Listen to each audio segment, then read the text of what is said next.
ঘুমটা ভেঙে গেল হঠাৎ। বাইরে কি ঝড় হচ্ছে? দাপাদাপি করছে জানলার পাল্লা দুটো, মাঝে মাঝে বিজলি ঝলকাচ্ছে। ফের শুয়ে পড়তে গিয়ে সেই বিদ্যুতের ছটফটে আলোয় মনে হলো ঘরের মধ্যে যেন হামা দিচ্ছে কেউ। কে ওখানে? কে? হামা কোনো শব্দই করে না। উঠে আসি কাছে, আবারও জিজ্ঞেস করি, কে আপনি? কি চান? সে তবু নিশ্চুপ থেকে এ কোণে ও কোণে ঘুরছে, মাথা তুলছে না কিছুতেই, চোখে চোখ নয়।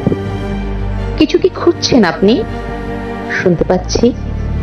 খুঁজছি ঠিকই, খুঁজতে তো হবেই, পেলেই বেরিয়ে যাব নিজে নিজে হেঁটে। কি খুঁজছেন? মিহি স্বরে বললেন তিনি।